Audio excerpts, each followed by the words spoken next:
শুভ সকাল। আজ ৭৬তম প্রজাতন্ত্র দিবসে আমরা সবাই এখানে একসাথে মিলিত হচ্ছি। প্রজাতন্ত্র দিবস উপলক্ষে আমি আমার পক্ষ থেকে এবং সোসাইটির পক্ষ থেকে সবাইকে অভিনন্দন জানাচ্ছি। তো আজ আমরা এখানে পতাকা উত্তোলন হবে এবং ছোট দু একটি গানের অনুষ্ঠান আছে, তারপরে মিষ্টি বিতরণ। আমি প্রথমে আমাদের বিল্ডিংয়ে যারা এখন উপস্থিত আছেন তাদের মধ্যে দুজন জ্যেষ্ঠতম যারা আছেন তাদের অনুরোধ করব, বলদেব দা এবং দত্তদাকে আজকে একসাথে তারা পতাকা উত্তোলন করুন। বলদেব দা এবং দত্তদা আপনারা। এই মুখে হাত দিচ্ছ কেন?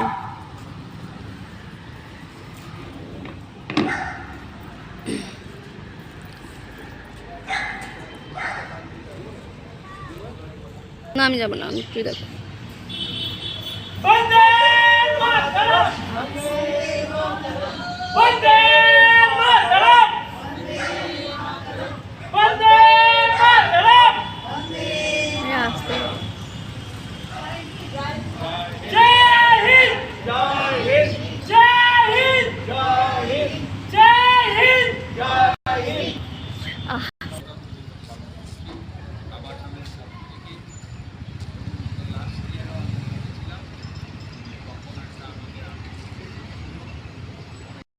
এই অনুষ্ঠান পালন করছি, খুবই ভালো লাগছে। তো আমাদের সদস্য যারা এখানে আছেন সবাই এসছেন এখানে, এবং যারা দূরে আছে তাদের স্বাভাবিকভাবে তাদের অসুবিধা হচ্ছে আসতে। তো এভাবেই আমরা একসাথে মিলেমিশে থাকব, আর যত রকম অনুষ্ঠান আমাদের এখানে আমরা একসাথে পালন করতে পারি আমাদের মধ্যে বন্ডিংও বাড়বে।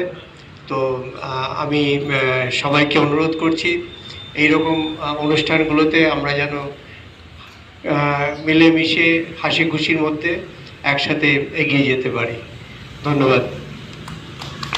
এবং এটি লিখেছেন শর্মিষ্ঠা দত্তগুপ্ত বলে একজন স্কলার। এবং এখানে এই বইটি পড়তে পড়তে আবার পরে আমি উপলব্ধি করলাম যে কিভাবে আমাদের দেশ এই স্বাধীন হতে পেরেছে, কত মানুষের যে আত্মত্যাগ এবং আত্মবলির মধ্যে দিয়ে যে আমরা এই জায়গায় এসে পৌঁছেছি।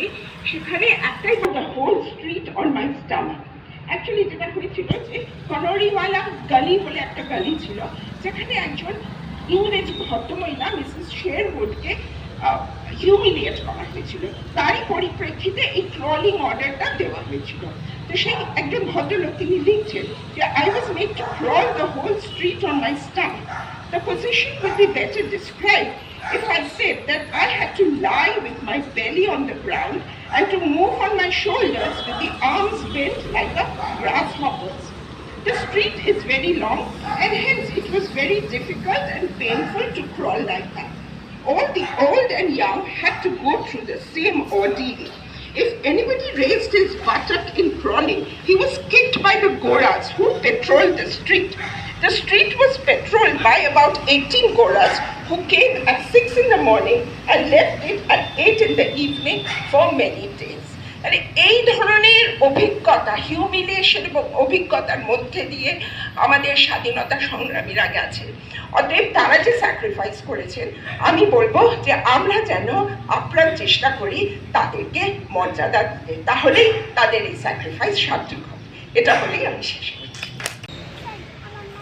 আমাদের বলদেব বাবু, ডাক্তার বাবু, বৌদি সুন্দর কথা বলেছেন, রবীন্দ্রনাথ বাবু সুকান্তের কবিতা আবৃত্তি করেছেন। আমাদের সংবিধানে যে প্রিয়াম্বেল, তাতেই কিন্তু আমাদের মূল ভাবনাটা রিফ্লেকশন হয়। এই প্রিয়াম্বেলে যেই কথাগুলো বলা আছে যে প্রত্যেক নাগরিক যেন সংবিধানে প্রদত্ত যে অধিকার সেটা পায়। এতেই মূল, অত বড় বইটার ছত্রে ছত্রে এই জিনিসেই আছে, বিভিন্ন ল ইত্যাদি দিয়ে প্রোটেকশন দেওয়া। প্রত্যেকটা মানুষ, প্রত্যেকটা নাগরিক যেন সুবিচার পায়। ঠিক তারই রেপ্লিকা হলো আমাদের সমবায় আবাসন। একদম democratic organisation for the member, by the member and of the member. সুতরাং আমাদের সংবিধানের, আমাদের দেশের একটা ছোট্ট মডেল হলো আমাদের সমবায় হাউস। তাই এইটা আমাদের সমবেত দায়িত্ব যে প্রত্যেকটা মেম্বার যেন সুবিচার পায়, এইটুকুই আশা রেখে যারা আয়োজক এবং সমস্ত সদস্য, বিশেষভাবে আমাদের মাননীয় সম্পাদক রতনবাবু লিড নিয়েছেন আমাদের পক্ষ হয়ে, সবাইকে ধন্যবাদ নমস্কার জানিয়ে আমি ছোট্ট বক্তব্য শেষ করলাম। শুরু হচ্ছে। আমার দেশের মাটি তোমার ঘরে ঠেকাই মাথা, ও আমার দেশের মাটি তোমার ঘরে ঠেকাই মাথা। তোমাকে বিশ্বময়ী, তোমাকে বিশ্বময়ী আচল পাতা, ও আমার দেশের মাটি তোমার ঘরে ঠেকাই মাথা। তুমি মিশেছ মোদের সালে, তুমি মিলেছ প্রাণে মনে, মিশেছ মোদের সালে, তুমি মিলেছ প্রাণে মনে। তোমার ওই শ্যামল বারণ কোমল মূর্তি মর্মে গাথা, ও আমার দেশের মাটি তোমার পরে ঠেকাই মাথা। সূত্রে বাঁধিয়াছি সহস্র জীবন, একবার যে সপিয়াছি সহস্র জীবন। বন্দে মাতরম, বন্দে মাতরম, এক সূত্রে বাঁধিয়াছি সহস্র জীবন। আশুক সহস্র বাধা পদক প্রলয়, আমরা সহস্র প্রাণ রহিব নির্ভয়। আশুক সহস্র বাধা পদক প্রলয়, আমরা সহস্র প্রাণ রহিব নির্ভয়। বন্দে মাতরম, বন্দে মাতরম, এক সূত্রে বাঁধিয়াছি সহস্র জীবন।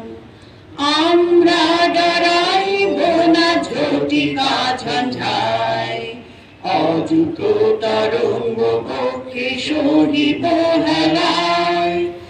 আমরা ডরাইব না ঝটিকা ঝঞ্ঝায়, অযুত তরঙ্গ পক্ষে সহিব হেলায়।